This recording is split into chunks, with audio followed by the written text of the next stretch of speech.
Hi friends, good morning. I am Kunal Srivastava from Oxygen Classes. Today we are going to study about Snell law. Actually में Snell law जो है class 10 का refraction of light का है, ठीक है। तो आज हम लोग देखेंगे Snell law. Snell law actually में जो आपका रिफ्रैक्शन ऑफ लाइट का जो थ्योरी है उसका सेकंड पार्ट है, ठीक है। सेकंड लॉ को बोला जाता है स्नेल लॉ, ठीक है। स्नेल लॉ में चलिए पहले एक क्वेश्चन का आंसर आप कमेंट में बताइएगा कि आखिर स्नेल लॉ कब दिया गया था। विल्बर्ट स्नेल ने दिया था, लेकिन कब दिया था ये आप लोग बताइए। चलिए आपको ऑप्शन दे देता हूं, 1621, 1622, 1623 और 1624। देखता हूं इसमें से कितने कमेंट सही आते हैं, ठीक है। ये आपको चार ऑप्शन याद रखिएगा। स्नेल लॉ कब दिया गया था ये बताना है, ठीक है। कमेंट सेक्शन में आके बताइए, ठीक है। तो चलिए स्टार्ट करते हैं इस वीडियो को।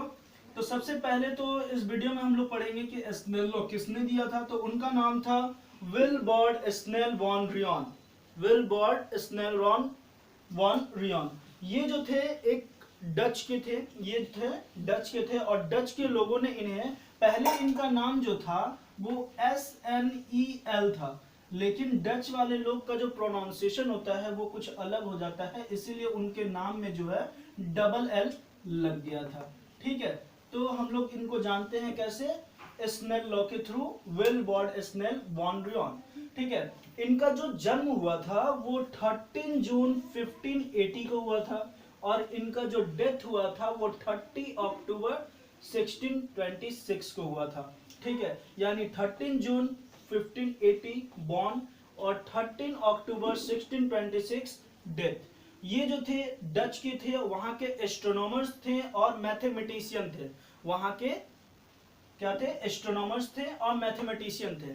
इन्होंने जो लॉ दिया वो सेकेंड लॉ पे दिया, ठीक है। ये रिफ्रैक्शन का पार्ट है, और इन्होंने लॉ दिया कि n1 sin θ1 is equal to n2 sin θ2।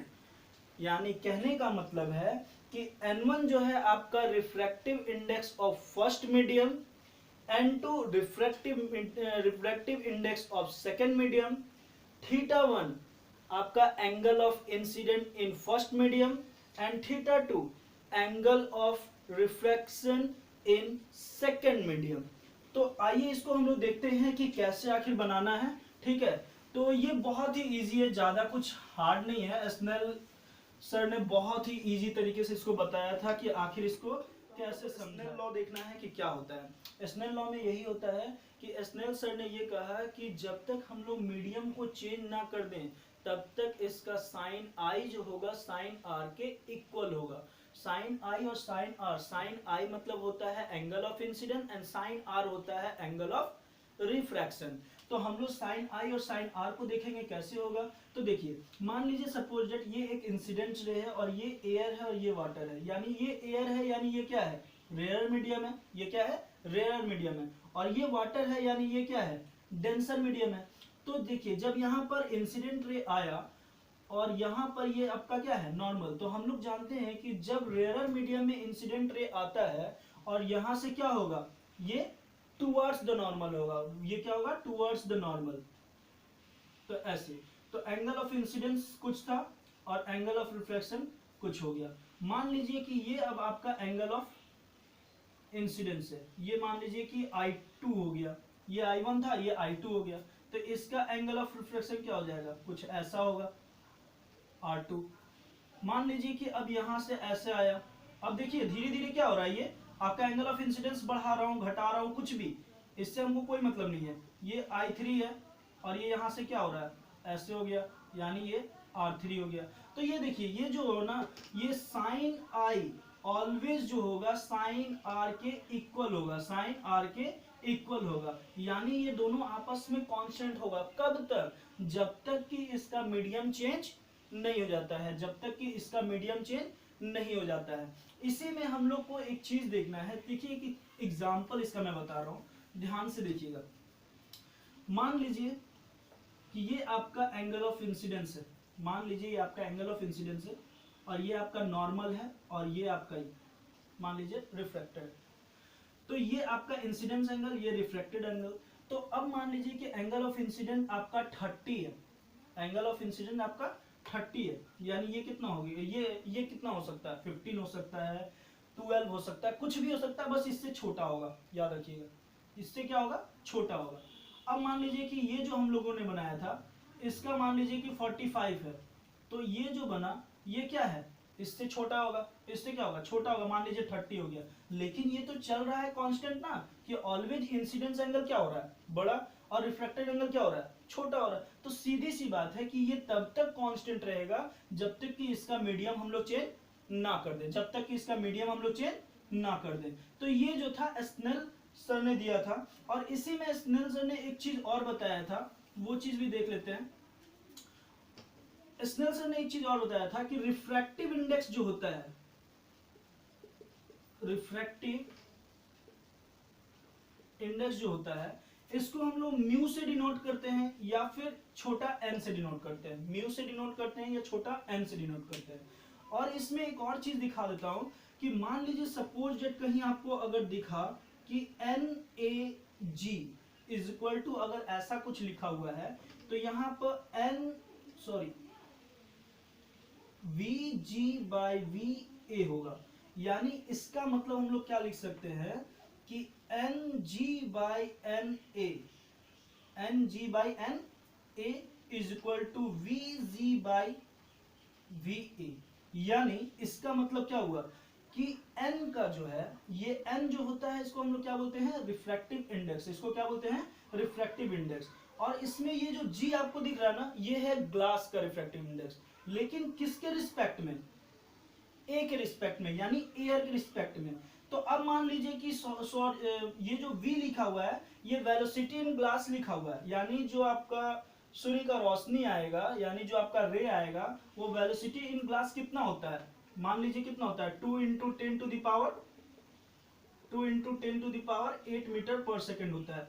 जबकि एयर या वैक्यूम में अगर हम लोग देखें तो 3 into 10 to the power 8 metre per second होता है। तो मान लीजिए कि 10 टू दावर, ये तो ये दोनों कट गया, अब यहाँ बचा क्या, 2/3 बचा। इन दोनों को अगर डिवाइड दिया जाए तो कितना हो जाएगा, मान लीजिए सपोज डेट 1.5 लगभग में 0.5 आएगा, मतलब 0.6 आएगा, कुछ ऐसा, ठीक है। तो आखिर ये जो हम लोग को बता रहा है, तो ये क्या बताएगा, ये बताएगा कि एयर के रिस्पेक्ट में, एयर के रिस्पेक्ट में ग्लास कितना ज्यादा डेंस है, तो 0.6 डेंस है, 0.6 क्या है, डेंस है, 0.6 डेंस है। अगर मान लीजिए वही चीज अगर वेलोसिटी निकालना हो तो इसी का जस्ट उल्टा कर देना है, बस, और कुछ नहीं, समझ में। तो ये जो था आपका स्नेल लॉ था, और ये जो था वेलोसिटी पे बता दिया मैंने। और अगर थीटा पे अगर देखना है तो थीटा भी सेम ही होगा, इसका भी सेम चीज होता है कि n1 sine theta 1 is equal to n2 sine theta 2। अब इसको अगर लिखना है तो हम लोग लिख सकते हैं n1 बाई n2, और इसका इनवर्सली प्रोपोर्शनल हो जाएगा क्या, theta 2 by theta 1, theta 2 by क्या होगा, थीटा 1। अब इसी पे क्या कीजिए कि n1 के जगह पर रिफ्रैक्टिव इंडेक्स रख दीजिए। मान लीजिए आपको एयर का रिफ्रैक्टिव इंडेक्स मालूम है, सपोज डेट 1.33 होता है, सपोज डेट, हम ऐसा नहीं बोल रहे कि सही है, मान लीजिए कि 1.33 होता है। अब मान लीजिए कि आपको एंगल ऑफ इंसिडेंस आपको पता नहीं है, एयर का आपको मान लीजिए कि थीटा डिग्री पता है कि मान लीजिए कितना हो रहा है, 30 डिग्री हो रहा है, साइन 30 डिग्री, साइन 30 डिग्री। अब यहाँ पर बोल दिया कि आपको ग्लास का जो रिफ्रैक्टिव इंडेक्स है मान लीजिए 1.03 है, सपोज डेट 1.03 है, तो बोलेगा कि थीटा 2 निकालने, तो बस सीधा यही करना है, n1 के जगह पे रख दीजिएगा 1.33, और यहाँ पर n2 के जगह पे क्या आएगा 1.03, 1.03, और थीटा के जगह पे 30 डिग्री, तो साइन 30 का वैल्यू कितना होता है, साइन 30 का वैल्यू 1/2, और यहाँ पर हम लोग को थीटा का वैल्यू यहाँ पर निकल जाएगा, बस निकाल लेना है, हो गया थीटा 2 का वैल्यू, यानी एंगल ऑफ हम लोग को रिफ्रैक्शन पता चल जाएगा, ठीक है। बस यही एग्जांपल था स्नेल लॉ का, और बहुत इजी तरीका था। अब इससे इजी तरीका तो मुझे पता नहीं, इससे इजी तरीका ये आई थिंक बहुत ज़्यादा इजी था। तो ये जो पार्ट था आपका रिफ्रैक्शन का था, और हम लोग नेक्स्ट वीडियो में जो है हम लोग देखेंगे क्या, लेंस के बारे में, ठीक है। रिफ्रैक्शन मैंने रिफ्रैक्शन तो हो गया, अब लेंस के बारे में देखेंगे, लेंस में क्या क्या है उसको हम लोग देखेंगे, और उसके बाद नेक्स्ट वीडियो देखते हैं। तो कमेंट में जरूर बताइएगा कि स्नेल ने इसका इन्वेंशन कब किया था। तो थैंक्स। चैनल को लाइक जरूर कीजिएगा, सब्सक्राइब कीजिए, शेयर कीजिए, अच्छा लगे तो थोड़ा कमेंट कर दीजिए अच्छा सा। चलिए बाय।